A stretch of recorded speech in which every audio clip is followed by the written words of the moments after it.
शून्य का सिरा, चौथे आयाम की गूंज। रायपुर के उस छोटे से गांव में अरिदमन की पहचान एक कर्मठ किसान की थी, जो अपनी फसल और मिट्टी से बेपनाह मोहब्बत करता था। लेकिन सूरज ढलते ही उसका एक दूसरा चेहरा सामने आता था, एक ऐसा विचारक जिसका दिमाग ब्रह्मांड की जटिलताओं, क्वांटम फिजिक्स और समय की गूंज में उलझा रहता था।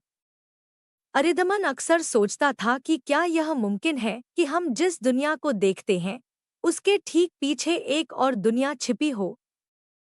उस रात की शांति कुछ अलग थी। आसमान में बादल नहीं थे, लेकिन तारों की रोशनी कुछ धुंधली सी लग रही थी। अरिदमन अपने कमरे में अपनी नई साइंस फिक्शन कहानी के कुछ पन्ने लिख रहा था। अचानक उसके घर में लगा सोलर पावर सिस्टम और स्मार्ट मीटर अजीब तरह से व्यवहार करने लगे। मीटर की रीडिंग किसी पागल खिलाड़ी के स्कोर की तरह तेजी से भाग रही थी। घर की रोशनी मध्यम हुई और फिर एक गहरे नीले रंग में तब्दील हो गई। अरिदमन ने गौर किया कि मेज पर रखा पानी का गिलास स्थिर होने के बावजूद उसके अंदर की लहरें किसी अदृश्य संगीत पर नाच रही थी। तभी उसे अपने पुराने रेडियो सेट से एक आवाज सुनाई दी। वह आवाज साफ नहीं थी, उसमें बहुत ज्यादा शोर था, लेकिन जो शब्द सुनाई दिए, उन्होंने अरिदमन के पैरों तले की जमीन खिसका दी। अरिदमन, क्या तुम मुझे सुन पा रहे हो? मैं तुम ही बोल रहा हूं, लेकिन वहां से नहीं जहां तुम हो। यह आवाज अरिदमन की अपनी ही थी, लेकिन इसमें एक अजीब सा भारीपन और बरसों पुरानी थकान थी। रेडियो से आने वाली आवाज ने फिर कहा, क्वांटम एंटेंगलमेंट अब थ्योरी नहीं रही। मैंने चौथे आयाम का द्वार खोल दिया है, लेकिन इसे बंद करना मेरे बस में नहीं है। तुम्हें उस पुराने कुएं पर जाना होगा, जहां गेंदे की फसल लहलहा रही है। वहीं नोडल पॉइंट है। अरिदमन का दिल तेजी से धड़कने लगा। वह अपनी टॉर्च लेकर खेतों की ओर भागा। रात के सन्नाटे में उसके जूतों की आवाज किसी भारी मशीन की तरह गूंज रही थी।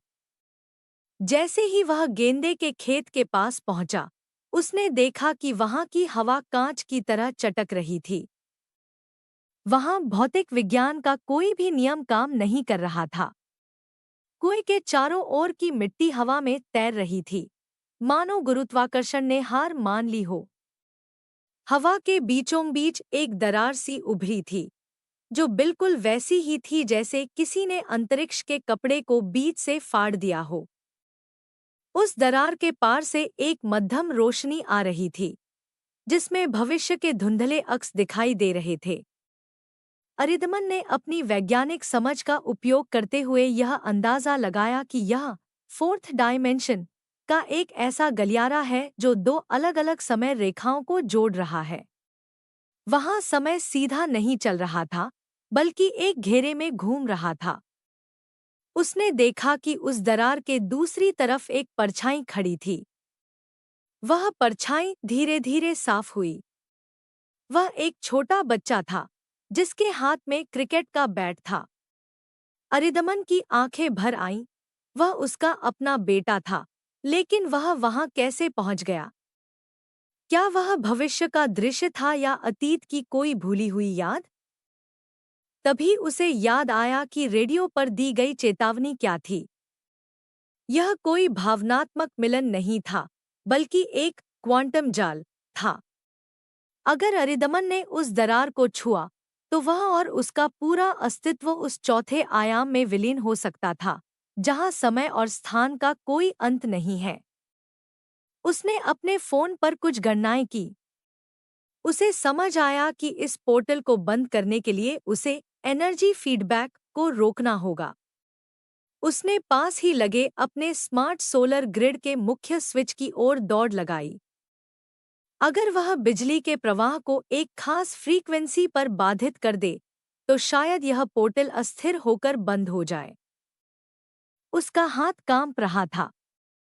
एक तरफ उसका वैज्ञानिक कौतूहल उसे उस दरार के अंदर झांकने के लिए उकसा रहा था, तो दूसरी तरफ एक पिता और एक किसान की जिम्मेदारी उसे पीछे खींच रही थी। सस्पेंस अपनी चरम सीमा पर था।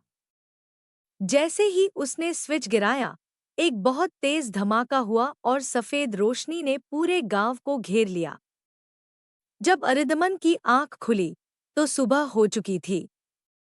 सूरज की पहली किरणें गेंदे के फूलों पर पड़ रही थी। वहां कोई दरार नहीं थी, कोई उड़ते हुए पत्थर नहीं थे। सब कुछ सामान्य था।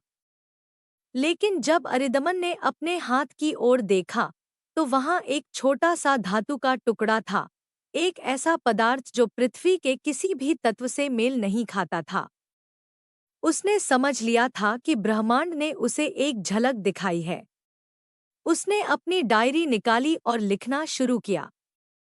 यह कहानी अब सिर्फ कल्पना नहीं थी, यह उसकी आपबीती थी।